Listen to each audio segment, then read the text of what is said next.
Muy bien, damos la bienvenida a Juan Carlos Ceballos, ministro de Salud. Muy buenos días, ministro. Bienvenido a nuestro programa. Buenos días, muchas gracias. Ministro, quisiera empezar haciendo un análisis general de cómo está la situación en este momento de COVID-19 y luego pasamos al tema que en este momento centra la atención de todo el país, que son los lamentables, nefastos, totalmente inadmisibles casos de corrupción en distintos hospitales del país, tanto del Ministerio de Salud como del IES.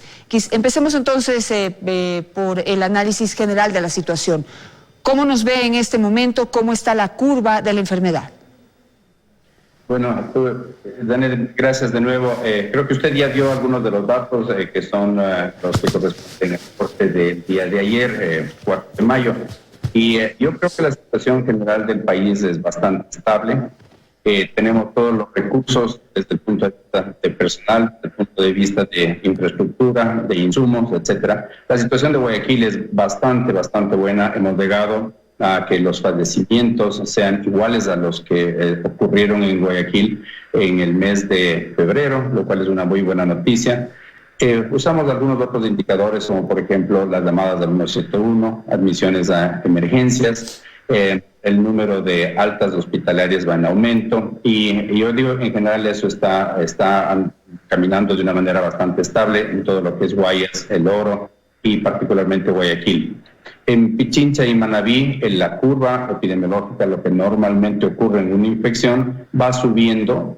Sin embargo, estamos obviamente 8 o 9 veces menos de lo que sucedió en Guayaquil en términos del número de casos, en términos de padecimientos.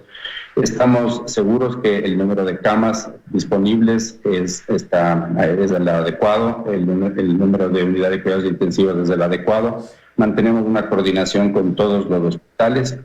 Y hemos iniciado también, como usted sabe, hemos iniciado en Manabí las pruebas a nivel epidemiológico. Eso es algo que se concluyó ya en Babahoyo, concluimos en Quito y concluimos también en Guayaquil. Así que Manabí es el próximo reto.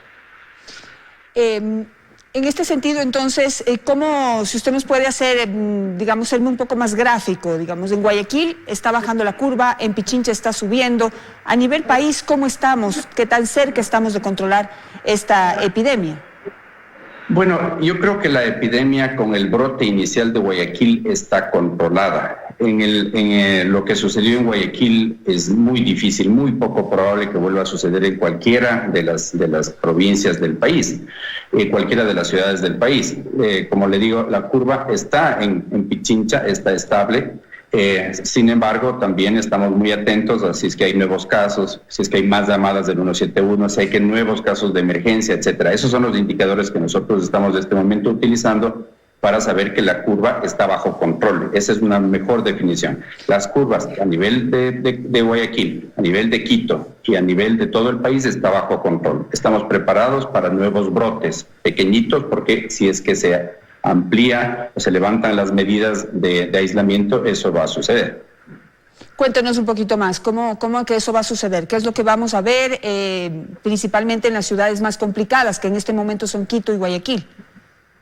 Claro, como digo, Guayaquil, la curva está pasando, es posible que en cualquier pandemia, en cualquier epidemia hay mayor número de contagios una vez que uno levanta las medidas de aislamiento, eso es obvio, es de esperarse, y van a haber nuevos brotes, eso nunca lo hemos ocultado, eso lo vamos a enfrentar. Estos brotes, sin embargo, son manejables con la infraestructura sanitaria que tenemos.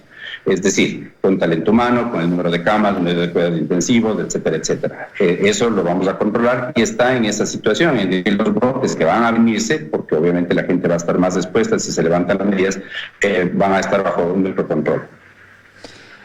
¿Usted estaría de acuerdo entonces con las medidas que se han tomado aquí en Quito, en donde hay un semáforo rojo solicitado o mejor dicho, analizado por el alcalde de Quito, que pide que haya aislamiento tal y como venimos estando hasta el 31 de mayo? Toda vez que se ha visto que en la ciudad de Quito tenemos ahora el problema que se vivía antes en la ciudad de Guayaquil, y es que la gente sale a la calle por sus necesidades, por desconocimiento, por inconsciencia, por distintas razones.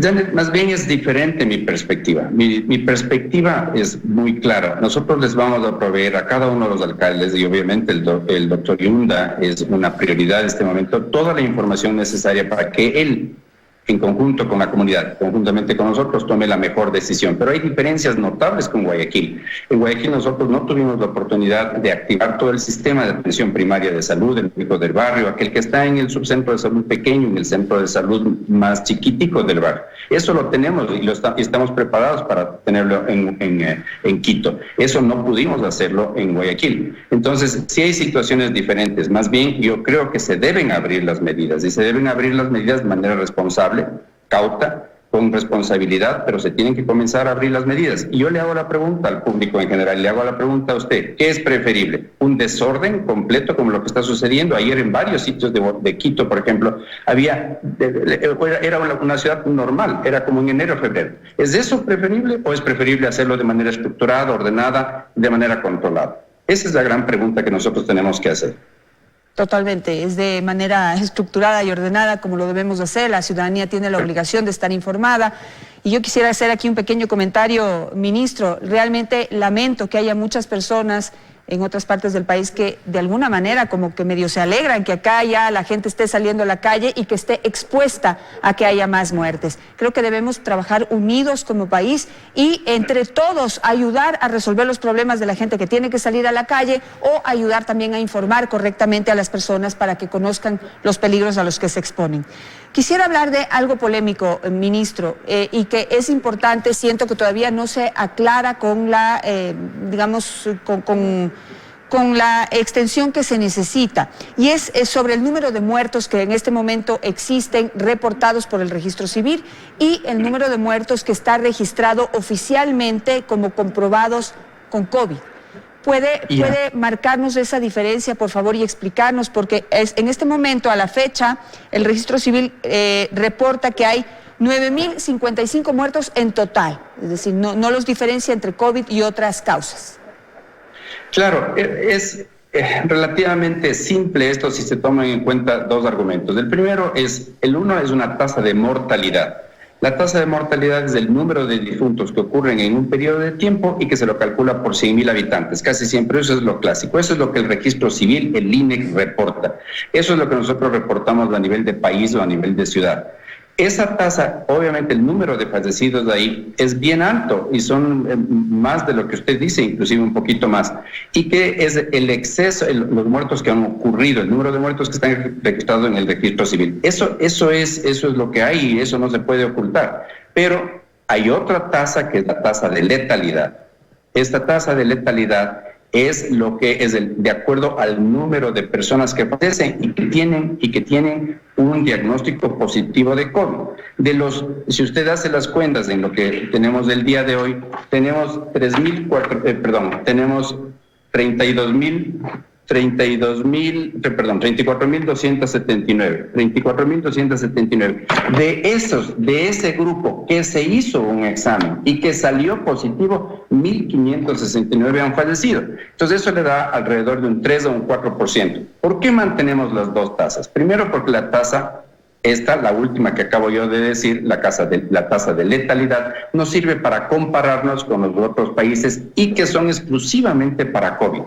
Es para la enfermedad. ¿Cuántos fallecen de aquellos que tienen un diagnóstico positivo, que se han hecho la prueba y que salieron positivo y fallecen? Eso es completamente distinto de los 8 o 9 mil que reporta el registro civil, que son aquellos que fallecieron y que se registraron en esta entidad y que van a ser reportados al INEC, etcétera. Entonces, son dos cosas diferentes, son dos problemas diferentes. Claro, pero...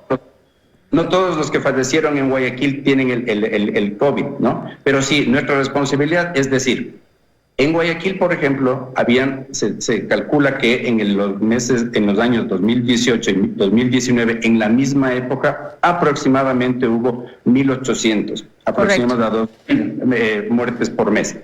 Ahora tenemos 10.000. Eso quiere decir que el exceso, o esos 8.000, probablemente se deban a COVID. En este caso, en Guayaquil y en la costa en general, habrá un gran número de fallecimientos que no fueron COVID. Sí, porque por dengue sobre todo.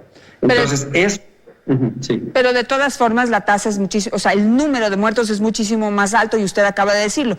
Se sospecha que son de COVID. ¿Cuánto nos va a tomar o qué hace falta para que podamos comprobar y no tengamos esta cifra como envolando ahí, como generando tantas dudas, tantos comentarios, tantas opiniones? Es decir, ¿cuándo podríamos tener un resultado de esos? En el caso, de acuerdo a las cifras que yo tengo aquí, 6.703 fallecidos en Guayaquil versus los 1.943 que había en enero. Esa diferencia, ¿cuándo vamos a saber quiénes murieron por COVID y quiénes murieron por otras enfermedades o fueron inscritos tardíamente tal vez en el registro civil como fallecidos?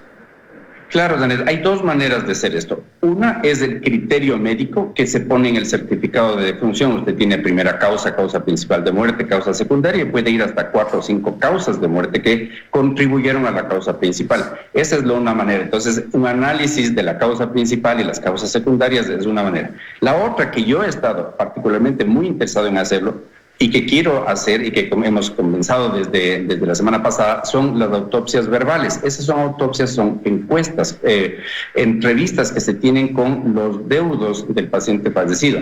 Y se le pregunta algunas cosas muy importantes respecto a la sintomatología, a cómo estaba el señor o la señora que falleció, en términos tuvo fiebre, tuvo tos seca, perdió el olfato, todas aquellas que están relacionadas con el COVID, de manera de poder potencialmente saber si es que hubo o no hubo una relación entre la enfermedad y el fallecimiento. Entonces se le clasifica adecuadamente. Pero que usted comprenderá, con tantos fallecidos, muchísimos no tuvieron la oportunidad de hacerse el examen, va a ser difícil, va a haber un subregistro, eso también es notorio. Sin embargo, lo que no se puede ocultar y lo que no se va a ocultar jamás es el número total de fallecidos. El número total de fallecidos. La causa de fallecimiento tiene necesariamente que ser atribuida a COVID hasta cuando no se confirme lo contrario. De nuevo, a través del registro civil, del certificado de defunción o la autopsia verbal que ya hemos iniciado a hacer. Ahora, el problema que tenemos es que no se ha escuchado en ningún otro país que suceda esto. ¿O qué nos puede comentar usted? Es decir, en otros países también se lleva una cifra de letalidad, es decir, la confirmada de casos de COVID, y hay aparte otra cifra de mortalidad, ¿o tienen una sola? No, siempre tienen que haber las dos. Todos los países del mundo tienen las dos cifras. Lo que se presenta en algunas webs o internets, etcétera, particularmente de lo que tiene que ver con COVID, se presentan las de letalidad, es decir, aquellos con confirmación de COVID que fallecieron. Sin embargo, en la OPS, que es nuestra organización internacional que regula todo lo que es mortalidad, casos, etcétera, se reporta la tasa de mortalidad por 100.000 habitantes, que son el número grande de muertes por 100.000 habitantes. Vamos al otro tema, señor ministro, y es pues la cantidad de casos que están brincando relacionados con corrupción, por compras que en este momento se están haciendo de emergencia, por la emergencia que se produjo, por las falencias que había en los distintos hospitales, por la falta de insumos que había en distintos hospitales. Se necesitaba comprar rápido las cosas que los médicos necesitan para atender a los pacientes. Pero lamentablemente ha habido quienes han aprovechado de esta emergencia para robar. Lo digo directamente, y cito las palabras de la fiscal general del Estado, que dijo que quien roba en medio de una pandemia o en medio de una emergencia de salud es un miserable, y yo recojo esas palabras. ¿Qué nos puede decir usted?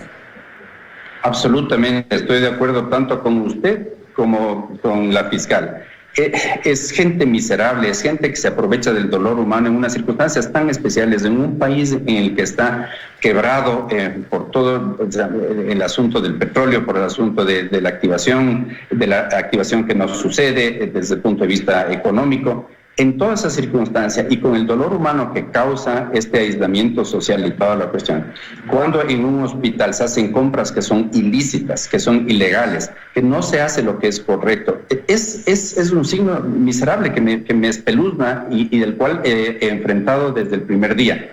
Esa es la razón por la cual yo he pedido a Contraloría y a Fiscalía que intervengan.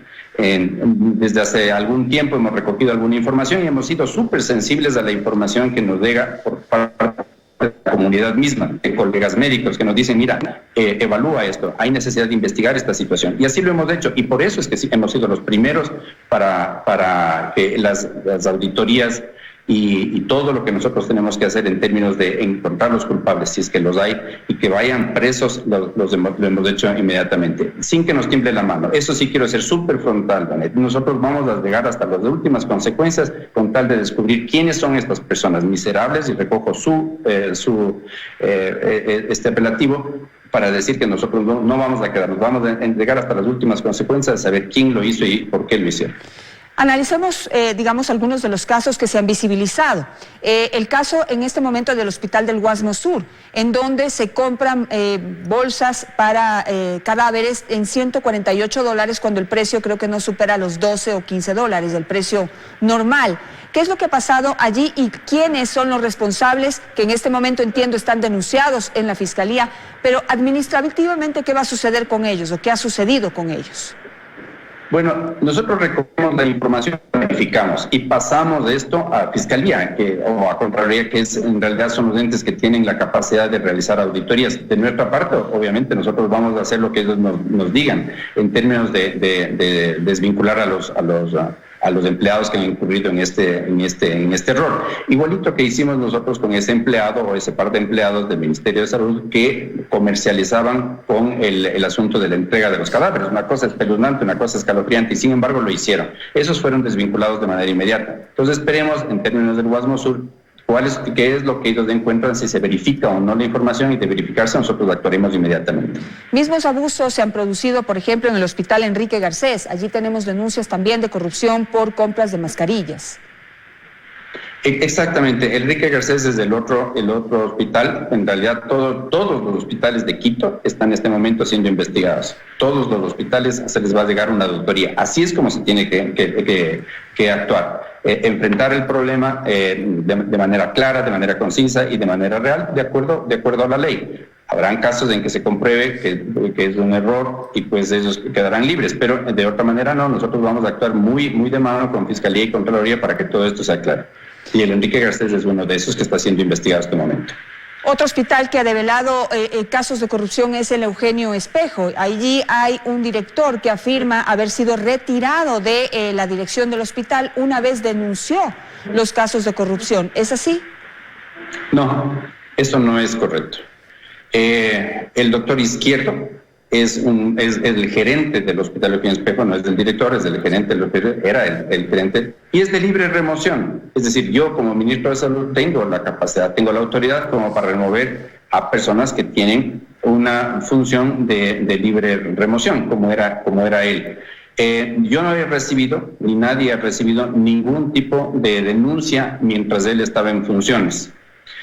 Y yo, cuando él sale de las funciones, cuando se le retira, es que se hace toda la denuncia, yo la hace el Ministerio de Salud, tanto a Fiscalía como a Contraloría. Es decir, el señor Izquierdo sale a denunciar las irregularidades que él mismo veía dentro del Hospital Eugenio Espejo, pero una vez usted solicita su retiro. Exactamente, esa es la temporalidad, así sucedieron las cosas. Él denuncia luego de haber sido removido del caso, pero yo no tengo evidencia, y eso más bien que lo diga Fiscalía y Contraloría cuando la auditoría que está yendo en curso lo aclare. Pero él no hace ninguna denuncia mientras estaba en su cargo, lo hace después de que él es removido, porque tengo la potestad, la autoridad de hacerlo. ¿Pero hay alguna causa por la que usted lo haya removido? No sé si relacionado con temas de corrupción o negligencia, ineficiencia, no sé. Es poco tiempo en lo que estuvo el doctor Izquierdo, y yo me voy a abstener de hacer cualquier comentario a este punto respecto a él. He dicho lo que he tenido que decir, pero me parece mucho más prudente esperar un informe de una auditoría por parte de Contraloría o de Fiscalía, en este caso, para darle el informe completo, ¿no?